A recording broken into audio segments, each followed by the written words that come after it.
Hi, welcome to The Vibe. I'm Lisa Jones, and I'm with Placemaking Manager Farhad Daroga and Sean Schaefer, Director of the Urban Design Studio at the Gibbs College of Architecture at the University of Oklahoma. Today we're going to talk about the Aspen Landing Study and give a little more information to everybody about it, about what it is not, and just chat about it a little bit. So welcome, gentlemen. Thank you for having me, Lisa. Absolutely. Today we want to, as we said, we want to discuss the Aspen Landing Study. Farhad, can you discuss the study and tell us a little bit about how the city and the university came together to work on this endeavor? Sure. So the Indian Springs Sports Complex that at the south end of Aspen at the Arkansas River is been a sports complex for the last 40 plus years. And it's only being used for certain limited sports events and tournaments and so forth. So in our 2019 comprehensive plan, we identified a goal and a task for the city to study that further, how to enhance the use of Indian Springs Sports Complex. So I met with Sean, Professor Schaefer, to consider the possibilities, and the idea emerged that we can do a study that provides concepts and ideas on how to enhance the use of that whole area. The city owns approximately 234 acres of land that is used only for that purpose during the games and practices. Mm-hmm. So this is how the project resulted in a 2-semester or a year-long process. Excellent. Aspen Landing is a study. It's not a plan. Can you talk a little bit about that, about the difference? Correct. This is not by any means a full master plan, but it has a lot of wonderful ideas. And perhaps I might also add that the study has really introduced a lot of wonderful steps to take. They did a complete analysis of the land as well as the surroundings, as well as the transportation network in that area. And so there are wonderful proposals in there that direct us to the transportation network, the access to the property, the aesthetics of the property, and also the utility infrastructure. Sean, will you describe some of the highlights from the study and some of the things that you and your students realized as potential for the area? Urban design is sort of an intersection of all the disciplines involved in the design and making of our cities, right? Mm-hmm. So architecture, landscape architecture, planning, civil engineering, real estate development are all aspects of what we teach to our students in our Master of Urban Design program at OU Tulsa. And we feel the best way for the students to learn is to work on real projects with real stakeholders. They really respond well to that. And we call it a service learning approach, where the City of Broken Arrow and Farhad and the stakeholders provide an opportunity for our students to learn. And in return, hopefully we give you all something of value. Mm-hmm. I'm representing 4 students here today that worked on this project.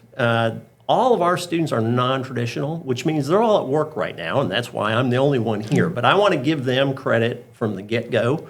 Sanu Mala, Dylan Sires, Presley Anderson, and Duncan Tyler were the students that worked on this. And also I had help from a great landscape architect, colleague of mine, Greg Warren. So I just wanted to get that in. Absolutely. At the beginning, right? This study and the vision presented in it is not the student's vision. It's not my vision. It's not even Farhad's vision, right? It's really a vision that came from a group of about 10 stakeholders that we had that met monthly on the project.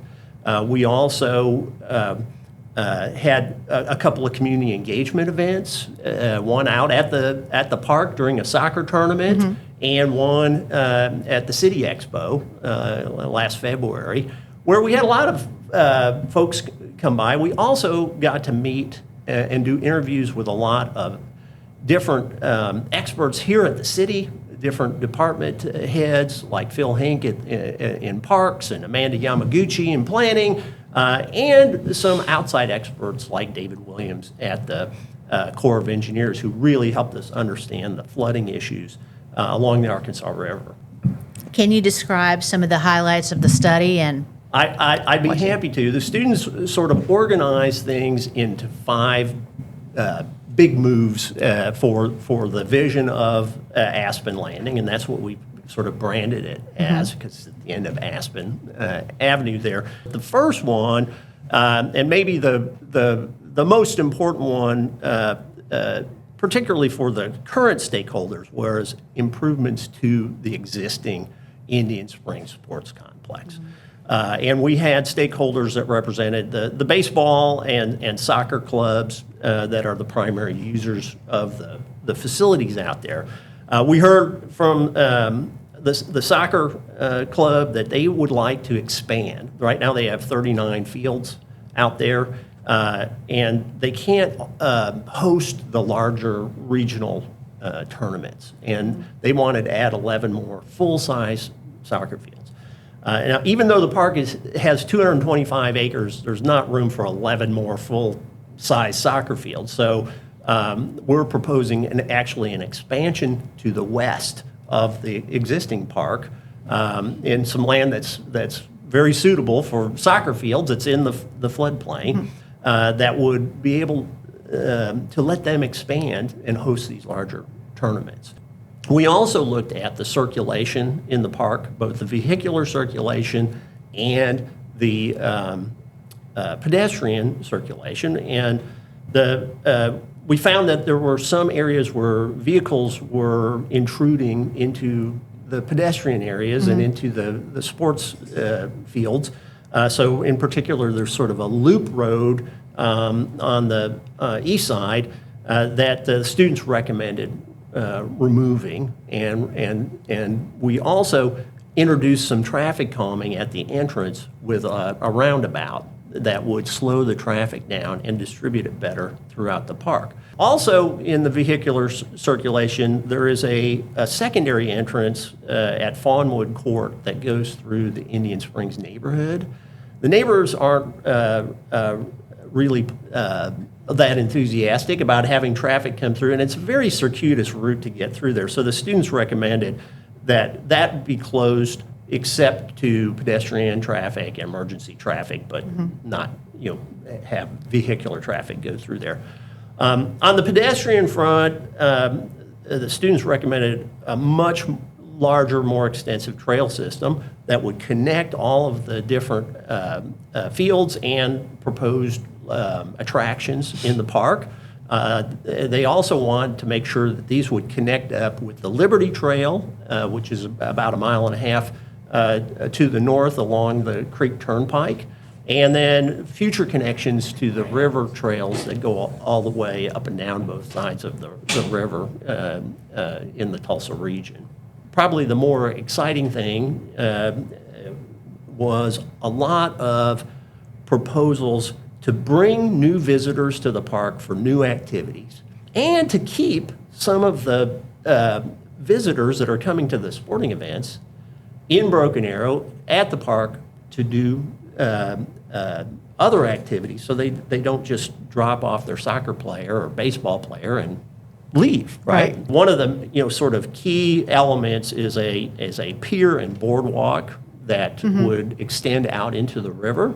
And there's sort of 2 parts to it. There's a boardwalk part that is sort of a sinuous, nature-oriented area where people could walk and bike and bird watch and that sort of thing. And then there's a pier that actually sticks out into the river that is more of entertainment and higher activity. I know the City Council seemed very receptive to many of the ideas that were expressed in the study and by the presentation. What kind of feedback did you receive from the students following the meeting on August 15th? Well, as you can imagine, the students are excited about, the plan going forward. And making it's all, their mark. Yeah, well, and it's all, it's all sort of bonus for them, right? So for me, my objective is to give them a learning experience where they get to do community engagement, they get to do research and analysis, they get to work on developing design skills. And I think we achieved all that. But the bonus is, that your city manager wants to move forward, and your planning commission adopted it unanimously, and the council was very enthusiastic. And Councilor Gillespie was one of the stakeholders that met with the students. And the students, I think really appreciated that the council gave them the time in a special meeting, which I know is probably not that customary, and they got to present, which is a great experience for them because they'll become, designers and planners that do this all the time. But they also got to spend time before and after the meeting, talking with the counselors. Well, I think we should point out that funding, if any of this is adopted, would be a multi-phase approach that would have to be approved by the voters in an upcoming general bond package. So, we're a long way away. It's all just in the discussion phase, and so that's important to point out. What are some of the challenges? We talked about the flooding issues a little bit. Were there other challenges that the students or that the stakeholders observed that need to be addressed? There were some relatively minor concerns pertaining to parking, and I think the study addresses that to a certain degree. There have been issues pertaining to the neighborhood that is adjoining to the north of the park currently. I think one of the challenges is the fact that there is development out there, right? And we wanted to respect the investment made into that, right? So the students didn't move any of the baseball fields. All of the soccer fields that have lighting and irrigation or turf or any major investment were left where they are. We did cluster some of the smaller fields together to keep them together, but they didn't have those sorts of infrastructure investments. Right. I think it's a wonderful start of the vision that can result in something much bigger and better out there in years to come. And with that, we'd like to thank you for watching. Thanks for watching The Vibe. Thank you, gentlemen, for coming today for the interview. And Yeah, thank we you, appreciate Lisa. your time. Yeah. Thank you.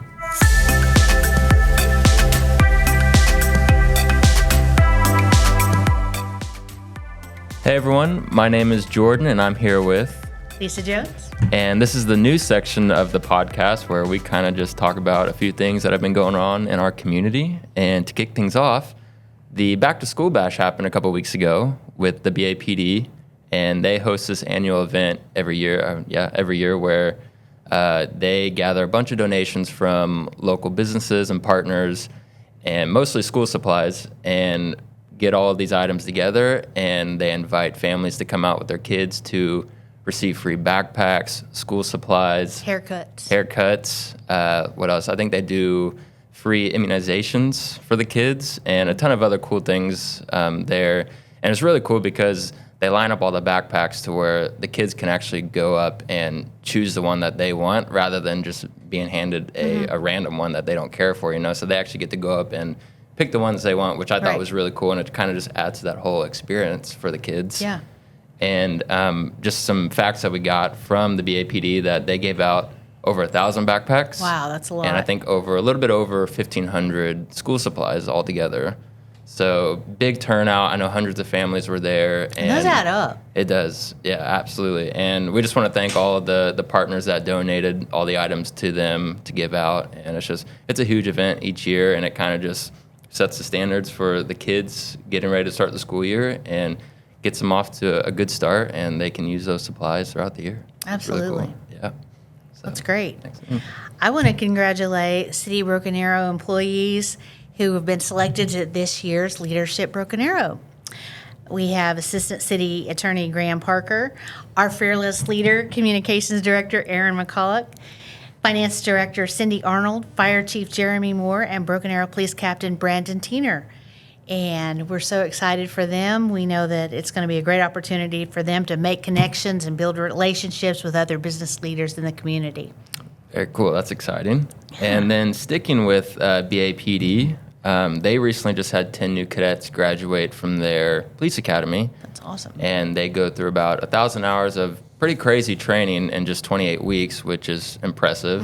And now that they've graduated, they move into a 14-week field training program where they get hands-on training, or hands-on-the-job training, and just kind of getting them ready for to be patrolling on their own and everything. And so we just want to give a quick shout out to those guys and thanking them for serving our community. And a couple cool facts that I came across was that they actually have 2 of them actually served in the military before, and 2 are legacies with fathers that are actually serving or had served in the past and are now retired. And then 2 of them already have formal law experience. Wow. So these Impressive. guys already come in with, a ton of experience under their belt in other areas that kind of relate to the same thing that they'll be doing. So these guys they're pretty much already setting the standard, and they're ready to patrol for our community and make sure the streets and everybody stays safe. And we just really appreciate them and look forward to having them out there. Definitely. Much respect for those guys. Finally, we have one more thing.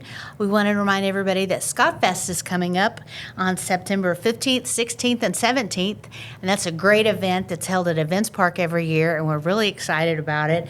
This year's event features folk music, roots, rock and roll, pop music, Highland athletics, pipes and drums, Highland and Irish dance, games and culture. So it'll be a whole lot of fun for 3 days out there at the Events Park. Nice. I'm going to have to try to make it out there. I've been wanting to go every Yeah. year, and maybe this year will be it. And it just looks like a ton of fun based off the highlights that we see from it. So I'm super excited. You can wear a kilt. Probably not, but for you, I would. But is there anything else? that No, you wanna share? I think that's it. Perfect. Well, that about wraps it up for the news section, and we are now going to toss it over to Rounding Third with City Manager Michael Spurgeon and Aaron McCulloch. Gotcha.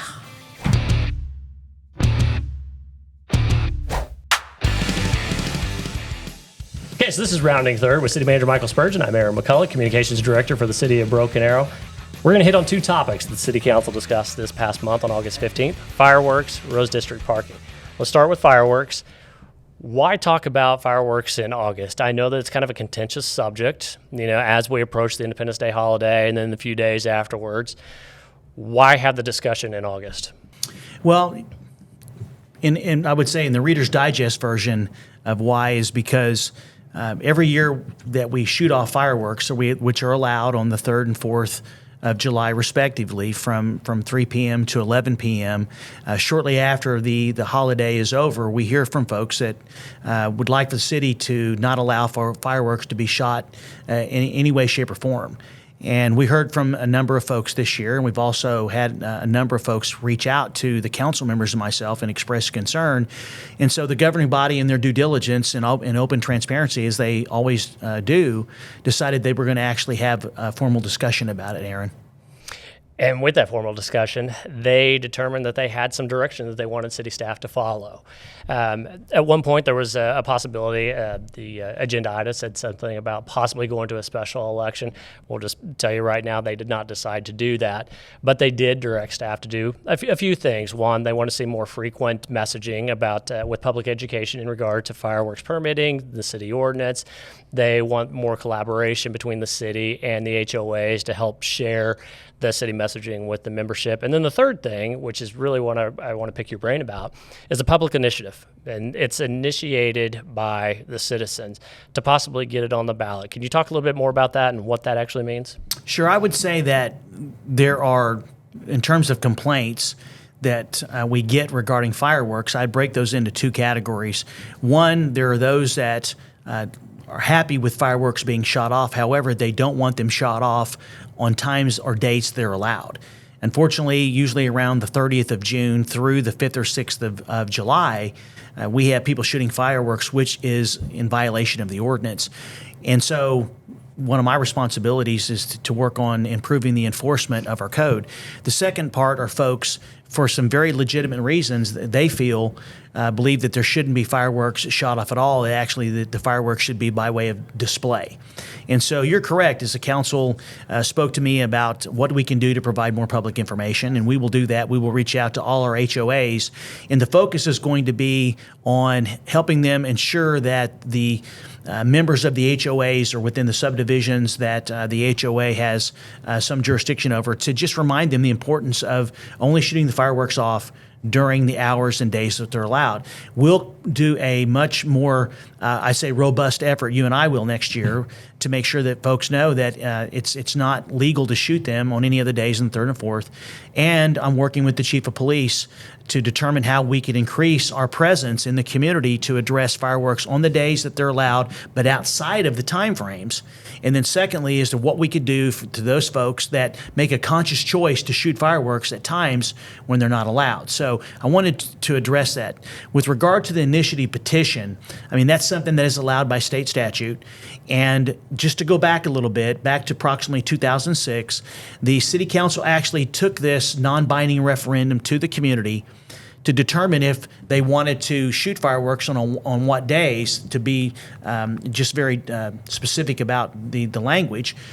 And the voters, over 22,000 voters in Broken Arrow, turned out for that special election, and by a vote of 62%, the voters supported shooting fireworks on the 3rd and the 4th. Well, the voters spoke.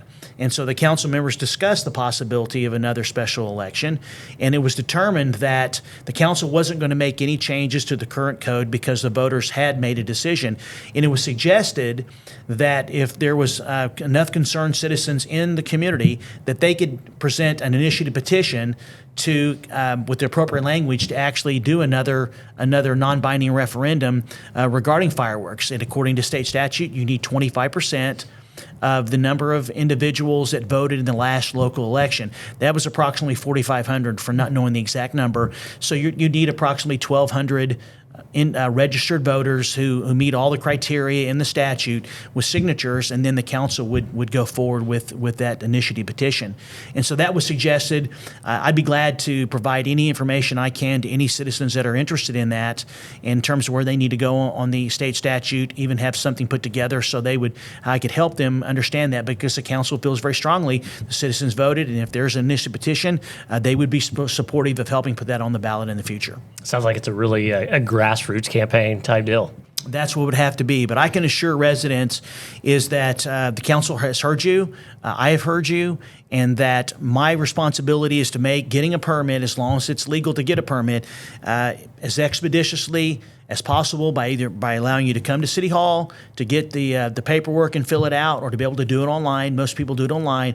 We issued right at 1,300 permits this year, which is down from a couple of years ago.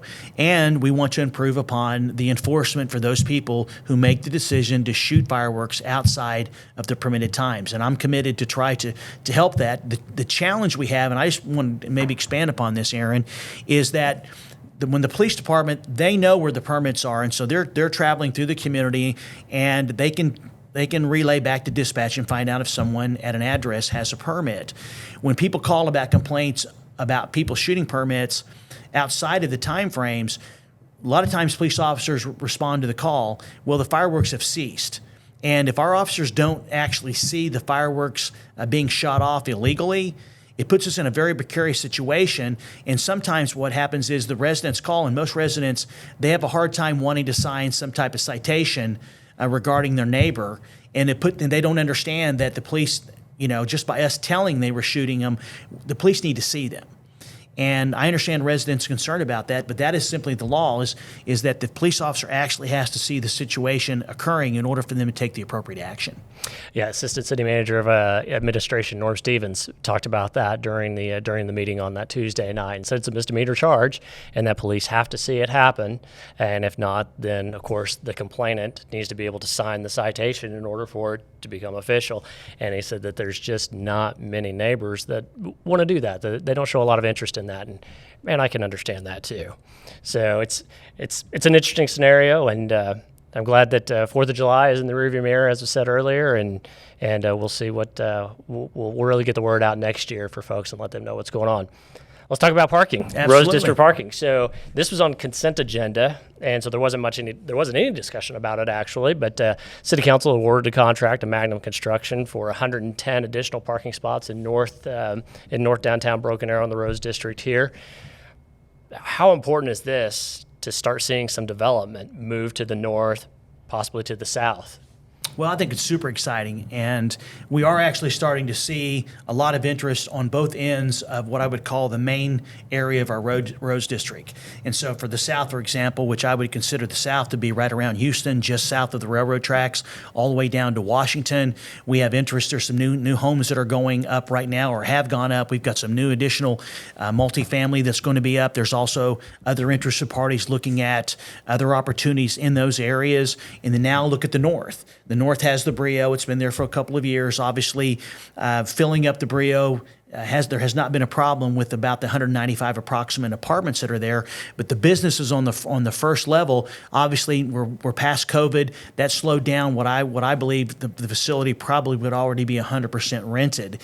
Now we're starting to see a lot of additional businesses. Well, in anticipation of that, we know that additional parking is needed to be able to accommodate the businesses and the residents live there. Plus, we also know from site selectors and interested developers is that there is other entities looking at additional development in the area. So the city feels very strongly that if we're going to promote economic development, one thing we have to do is make sure there's adequate parking.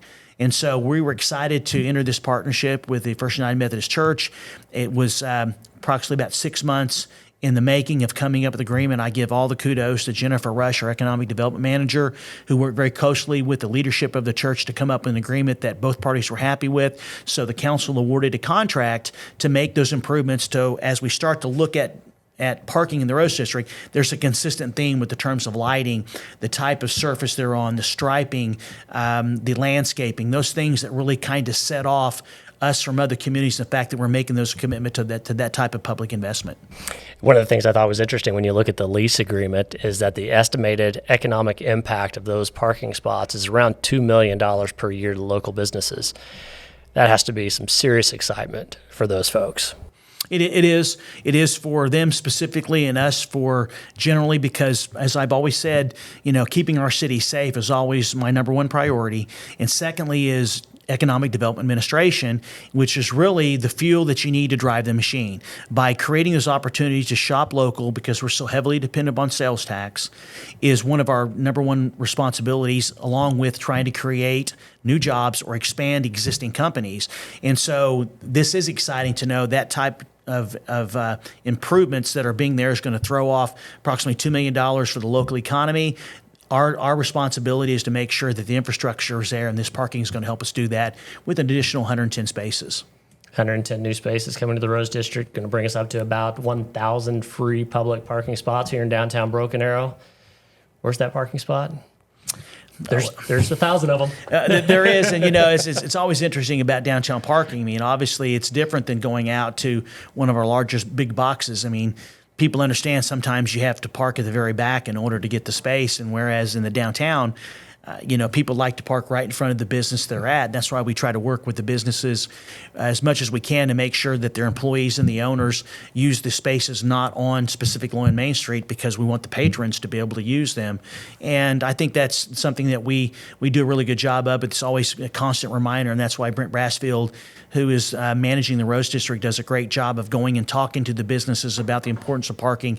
That's why we spent the money on the signage to let people know where all those parking spaces are. So I couldn't be happier, number one, with the church for the agreement they reached with us, because that's a partnership that we have with them, and then for the investment council was willing to make to improve that parking lot to be consistent with the other areas that we've improved in town for parking. Exciting times in Broken Arrow. Absolutely. That's Rounding Third with City Manager Michael Spurgeon. Thank you for your time, sir. Absolutely. Let's do Be a Good Neighbor. Okay.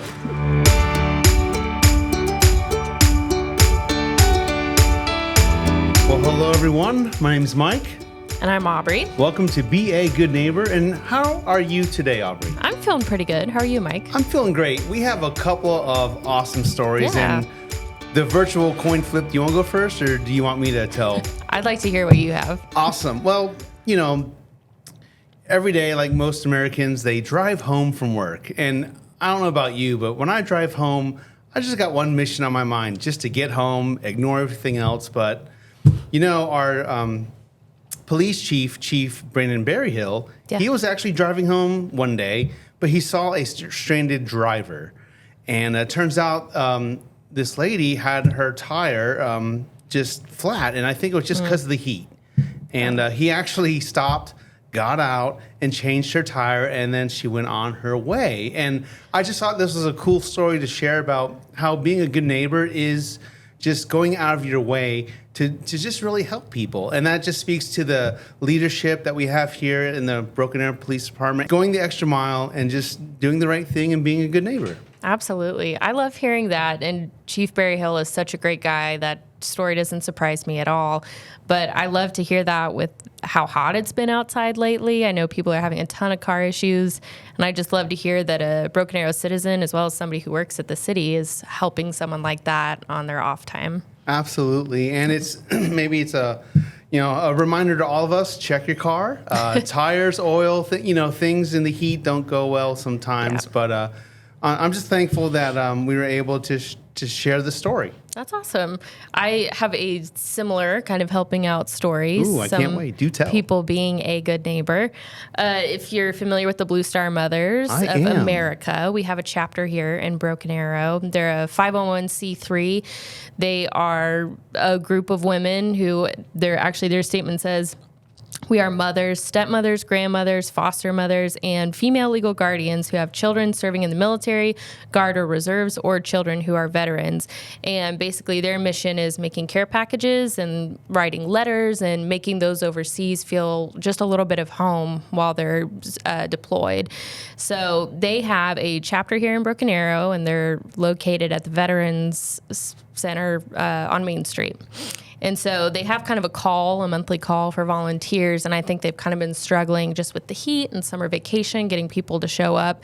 This last month's reception, they had 449 care packages made by people within like one day. Because they had made this call and on Facebook, and it just kind of got shared and spread throughout, the Broken Arrow ether out there on Facebook.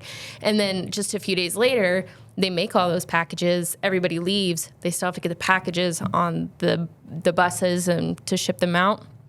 Well, more people showed up again to pick up all those care packages and put them back on these buses to ship them out. So I thought that was cool. That's a really great story. In fact, last year I was able to participate in helping build some of those care packages that they sent out.